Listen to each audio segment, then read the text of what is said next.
L'Éternel est un Dieu jaloux. Il se venge. L'Éternel se venge. Il est plein de fureur. L'Éternel se venge de ses adversaires. Il garde rancune à ses ennemis.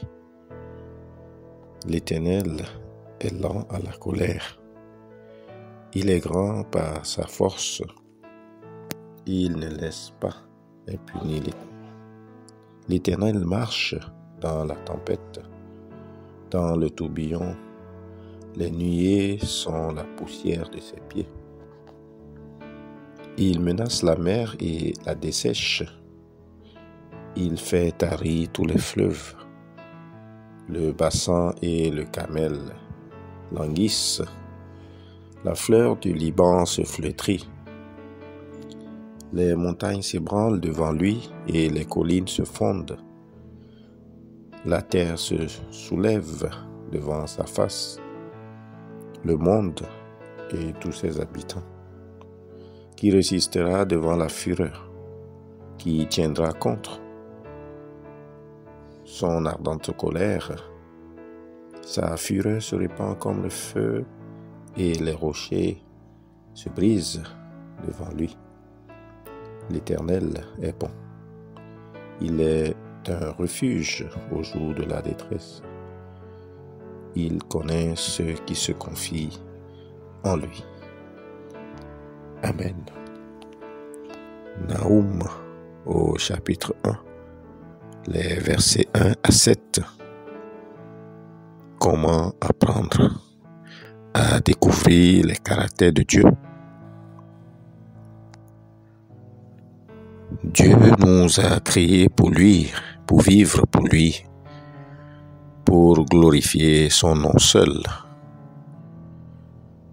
Sa volonté est telle que toute notre attention doit être centrée sur lui. Accepter donc Dieu, c'est renoncer à créer et à imaginer d'autres forces, d'autres formes de divinité et surtout les adorer. L'Éternel est un Dieu jaloux. Bien-aimé dans la foi, tu dois laisser Dieu occuper la première place en ce qui concerne tes aspirations. La jalousie de l'Éternel fait qu'il ne laisse pas impuni celui qui l'abandonne pour s'attacher à d'autres choses, au plaisir de ce monde, à la richesse terrestre à tout prix. Le texte de méditation de ce matin à travers le prophète Naoum rappelle que Dieu, en plus de son caractère jaloux, est très lent à la colère. Il est toujours patient envers ses enfants, malgré leurs égarements. L'Éternel Dieu t'attend patiemment afin que tu reviennes à lui, que tu lui exprimes tes regrets et ta repentance, et il te pardonnera.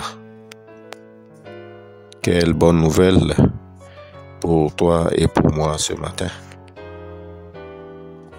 Ma sœur, mon frère en Christ, la lenteur de notre Dieu à la colère le rend bon. Et il devient un refuge pour tous au jour de la détresse. L'Éternel connaît ceux qui placent leur confiance en lui et il ne tarde pas à se manifester à eux.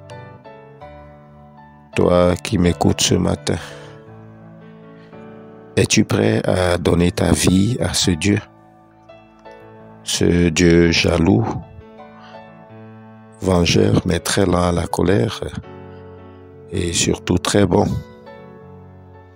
Si oui, accepte-le aujourd'hui comme ton Seigneur et Sauveur personnel et il entrera chez toi. Apocalypse au chapitre 3, le verset 20. Prends donc un nouveau départ avec lui. Amen. Prions que Dieu se révèle à chacun de nous, afin que nous puissions faire une nouvelle rencontre avec Dieu à travers son Fils Jésus-Christ. Notre Père céleste, nous te rendons tout l'honneur et toute gloire pour ta parole, lumière sur nos chemins. Ta parole nous éclaire et nous fortifie chaque jour. Nous te prions afin que nos vies reflètent ta volonté et que nous puissions apprendre à te découvrir réellement. Amen. Nous vous souhaitons une bonne journée dans la sanctification. Shalom.